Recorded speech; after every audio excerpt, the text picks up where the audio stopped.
Hello. You've probably never met me before. My name's Alex Beck. I just decided that I want to start a podcast because I love yapping.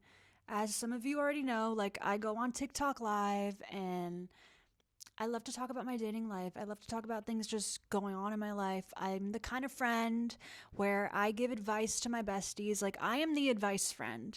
So I was like, I know I'm giving it to people on TikTok here and there, twice a week, it seems. But I'm like, why don't I just create some kind of content that can just live on this page forever? And I can also look back at it as like a time capsule of when I was 27.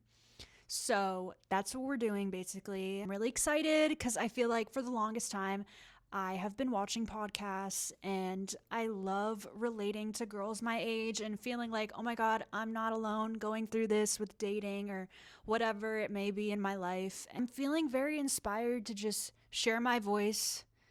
Also, as like a person, I obviously do share my voice as a singer songwriter, but I'm like, I have so much to say. Like, why don't I just put it on the internet and find my people that way too? So, welcome to my podcast from A to B, because my name's Alex Beck, so I thought fitting. I feel like that works. Let's get started. Today's episode is about being single. There is no waiting room, you know? I don't know. I feel like for the longest time, I put so much pressure on myself when it came to dating. And I have had a few, you could say, situationships in my life, but I've never had anything serious.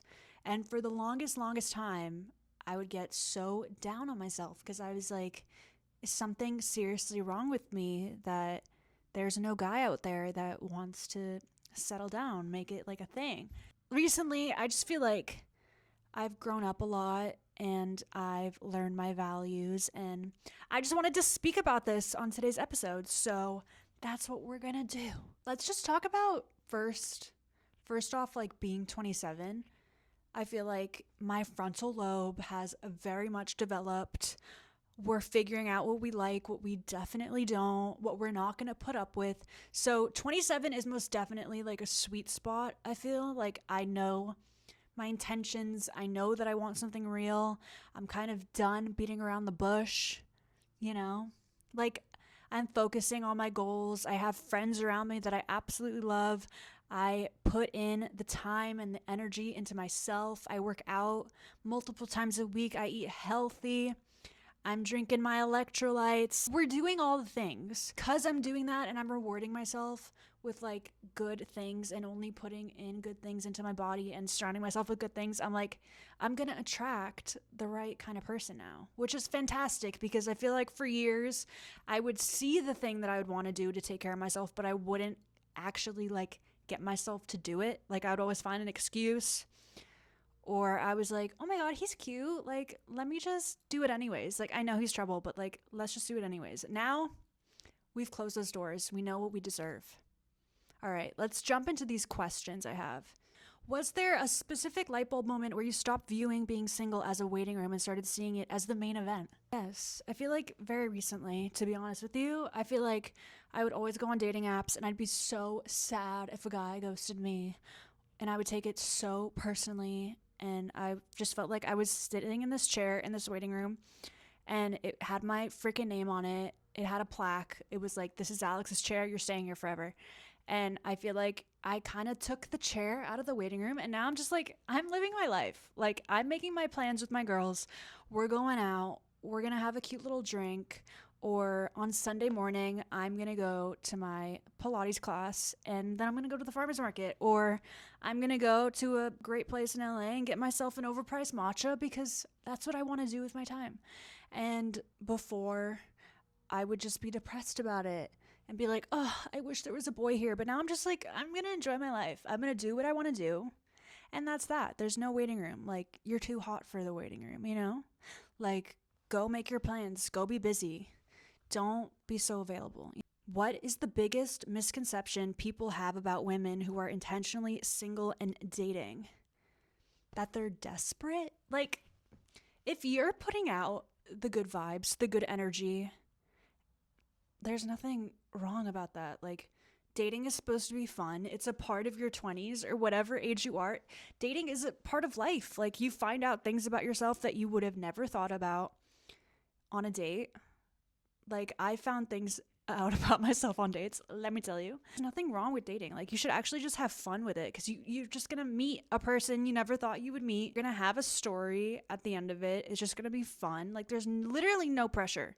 Like, you are creating the pressure yourself, and just like get rid of it. Like, it's just fun. Like, you're just meeting a stranger, and who cares if you ever see them again or not? It's like, if you never do, it's like you had the story with them. Maybe they taught you something about yourself, and on to the next, you know? Or at least that's where I'm at right now. I'm like, sure, I'll go on the date. Why not? Like, who cares? I'm gonna get all cute and I'll just go. Like, maybe it'll just be fun. One-time thing. Who cares? What's the most adventurous or unconventional date that you've been on?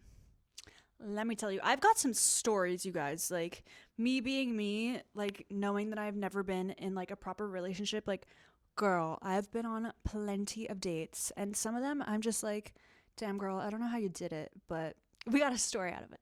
All right, I think this was a date I went on last year. It was on Easter.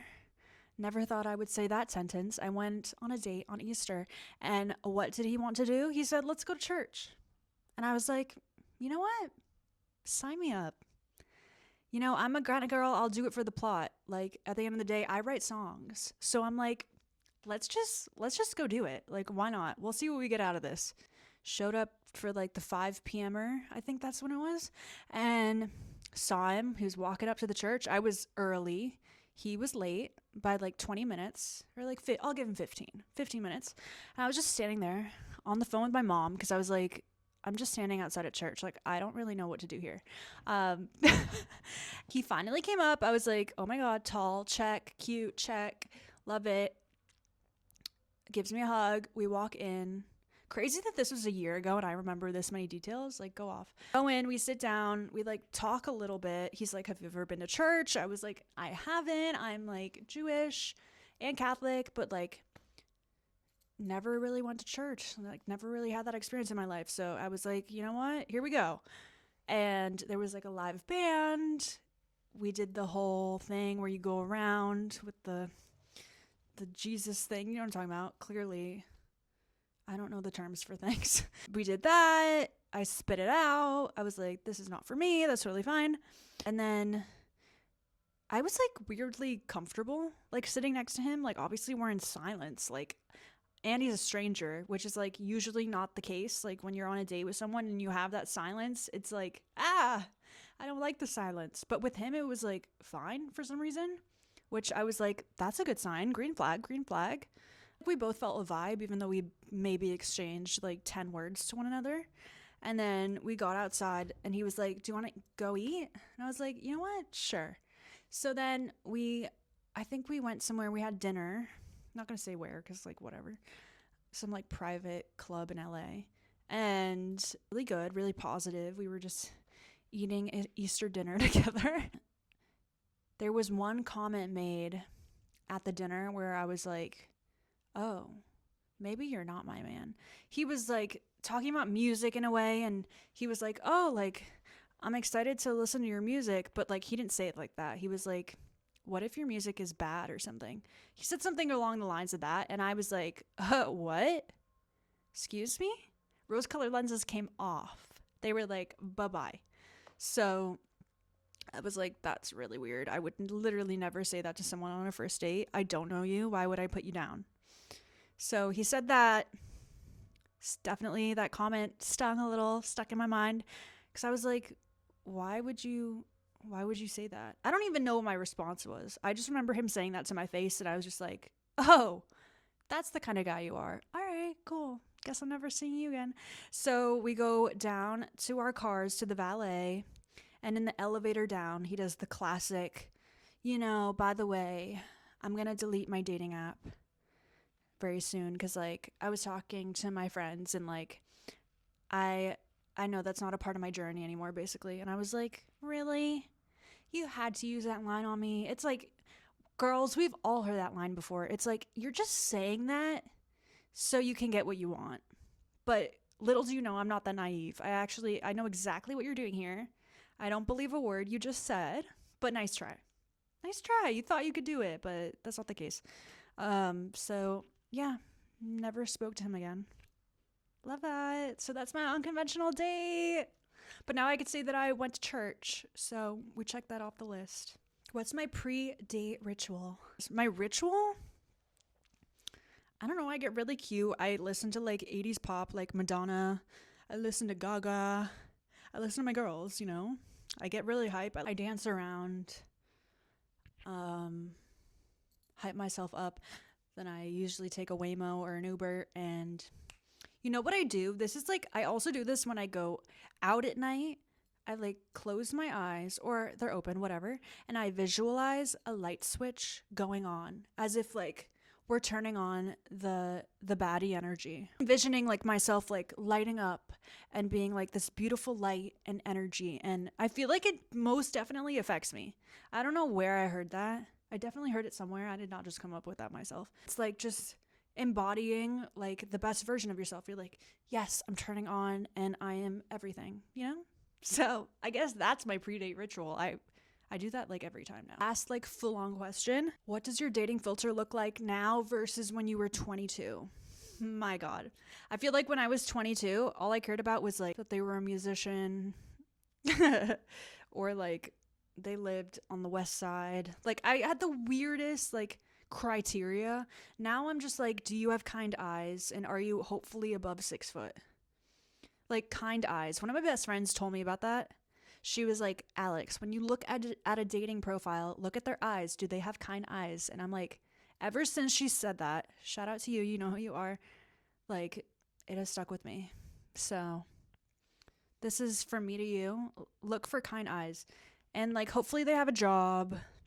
Hopefully they like dress somewhat well so I don't have to do the work there. And like I would hope that my man in the future is somewhat into clothes. A nice, kind person. Like, are your messages coming through on the app? Like, are they kind? Like, are you actually asking me questions? Because before, when I was 22, I would be like, it's fine. He's not asking me anything. Like, whatever. Let's just go out.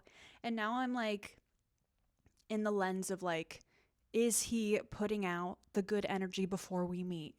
Because that's important, you know? Because they always say how they treat you in the beginning is how they will treat you in the relationship. So if he's not putting in the effort, you know, on the app, like what's it going to be like in person? Rapid fire questions. We're just going to do a few of these. What's a subtle sign that makes you want a second date instantly? He's making me laugh. And I feel like the jitters have like gone away, and I just feel like I'm having a conversation with him. Like absolutely, that's like a good sign. Like if you're making me laugh and like it's just easy conversation, like I know it's hard on a first date. Oh my God, this is so not a rapid fire answer, but it's like that's a good sign. Like I would go out with you again. Like the vibes are right, the convo's flowing. What's your go-to move when the date is clearly a dud? I go to the bathroom. I feel like when the girl goes to the bathroom at some point in a date, the guy knows, okay, this is like coming to a close, you know? Because it's like, it's first date. Like, I'm not going to be like, all right, I got to go. Like, I feel like it's a very subtle way of doing it.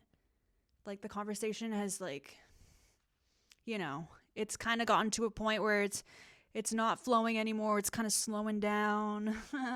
So I'm like, let me go to the bathroom, clear the vibes, and then I come back and I feel like the check is usually there. So that's my go-to.